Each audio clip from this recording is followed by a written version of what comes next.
अस्सलामु अलैकुम। आज हम अल्लाह पर भरोसे की कहानी सुनेंगे। किसी साबिर व शाकिर और अयालदार शख्स की बीवी बड़ी बदजुबान और नाशुक्री थी, जिसकी वजह से वो साहब ईमान सख्त परेशान रहता था। चुनांचे एक मरतबा जब 2-3 रोज़ तक कुछ खाने को मैसर ना आया तो इस औरत ने अपने शोहर को बहुत कुछ सख्त व सुस्त कहा कि बाल बच्चे भूख से मर जाते हैं और तू निखट्टू घर में बैठा है, कुछ तो शर्म कर और कमा कर ला ताकि बच्चों की मुसीबत दूर हो। ये सुनकर शोहर कहने लगा कि खुदा की बंदी, रात के वक्त शोरगुल ना मचा, मैं सुबह को कुछ मजदूरी कर लाऊंगा और जो कुछ उजरत मिलेंगी तेरे सामने लाकर रख दूंगा। चुनांचे जब वे अल्लाह का बंदा सुबह को मजदूरी करने गया तो किसी ने उसकी बात ना पूछी। बाकी सब मजदूर अपने अपने काम पर लग गए। जब इस बंदे खुदा ने यह हाल देखा तो जंगल में जाकर ईशा तक इबादत इलाही में मशगूल रहा और रात को चुपके से घर में जा पड़ा कि खाली हाथ देकर खुदा जाने औरत क्या तूफान बर्पा करेंगी। सुबह उठकर फिर कहीं से मजदूरी कर लाऊंगा। रात को जब औरत की आँख खुली तो कहने लगी, मियाँ अब तक कहाँ थे और क्या कमा कर लाए हो? उसने जवाब दिया, मैंने जिसकी मजदूरी की है वो बड़ा रहीम व करीम है, उसने कल को मजदूरी देने का वादा किया है। इस पर औरत ने चिल्ला कर कहा, हमारे बाल बच्चे तो भूखे मर रहे हैं और आप वादा करते फिर रहे हैं। फिर सुबह को वो शख्स मजदूरी के लिए गया, मगर खुदा की शान फिर भी उसको किसी ने ना पूछा और वो मजबूर होकर उसी जंगल में इबादत इलाही में ईशा तक मसरूफ़ रहा। बड़ी रात गए जब डरते डरते घर में गया तो औरत कहने लगी, दोनों दिन की मजदूरी लाए हो? इस बेचारे ने घबरा कर कहा, आका ने कल 3 दिन की मजदूरी देने का वादा किया है।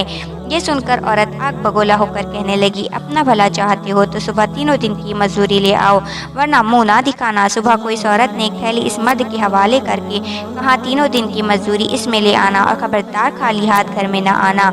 ये सुनकर इस बंदे खुदा की नज़र आलम असबाब से उठकर मुसब्बब हकीकी की तरफ जा पड़ी और इसी वक्त सीधा जंगल में जाकर इबादत इलाही में मशगूल हो गया। और बहुत रात गए, औरत के खौफ से इस थैली में रेत भर लाया कि रात इस थैले से गुजर जाएंगी और औरत के डराने की आफत से बच जाऊंगा। मगर जिस वक्त घर के दरवाजे पर पहुंचे तो औरत का डर इस कदर गालिब हुआ कि खुदा जाने आज क्या आफत बर्पा करेंगी, इसलिए उसने थैली डालकर वापसी का इरादा कर लिया। मगर अचानक घर में से ऐसी खुशबू आई जिसने दिल व दिमाग को मुअत्तर कर दिया और वो औरत खुश होती हुई घर से निकल आई। उस खुदा के बंदे ने उससे दरियाफ्त किया कि ये क्या मामला है। कहने लगी कि अंदर चलकर इसकी हकीकत सुनो और खुदा का शुक्र अदा करो। यकीनन तुम सच कहते थे और तुम्हारा मजदूरी देने वाला भी सच्चा है। वाक़या यह है कि मैं बच्चों के खाने पीने की फिक्र में मदहोश बैठी थी।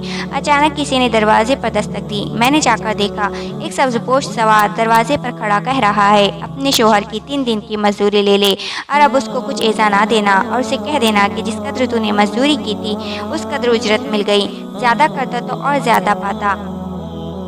आइंदा इसका ख्याल रखना।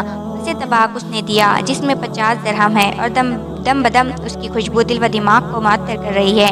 ये सुनकर वो बंदे खुदा अल्लाह की हम्दो सना में खो गया और औरत ये शिकस्ता हाल देखकर हैरान रहेगी कि बारे खुदा ये क्या मामला है, खुशहाली में ये परेशानी हाली कैसी। चुनांचे जब होश आया तो उसने बताया कि नाशुक्री औरत, हकीकत यह है कि 3 दिन मैंने किसी की मजदूरी नहीं की बल्कि दिन और रात इबादत इलाही में मशगूल रहा। रात को आकर तेरे खौफ से ये हिला कर देता था कि आका ने कल मजदूरी देने का वादा किया है, मगर मेरे मालिक की हकीकी ने अपने गुलाम को सच्चा कर दिखाया और तेरी रात दिन की आफत से मुझको निजात दे दी। इस पर जितना भी उसका शुक्र अदा करूँ कम है। देख आज मैंने उस थैली में तेरे डर से रेत भर कर लाया हूँ, तू उसको खाली करके और रेत को फेंक दे। जब उसकी बीवी ने चाहा कि थैली खाली करे तो देखती है कि वो थैली तो ऐसे जवाहरात से पुर है जिनसे तमाम घर रोशन हो रहा है। ये हाल देखकर इस मर्द सालिहा ने अपनी तमाम उम्र खुदा की शुक्रगुजारी में गुजार दी। सुभान अल्लाह, जो बंदा अपने खुदा पर भरोसा करके उसकी अताअत और फरमाबरदारी में मसरूफ़ रहता है उसी तरह अल्लाह ताला गैब से उसकी मदद करता है। अल्लाह ताला हम सबको इस वाक़ये से सबक हासिल करके इस पर अमल करने की तौफ़ीक़ अता फ़रमाए। आमीन या रब्बुल आलमीन।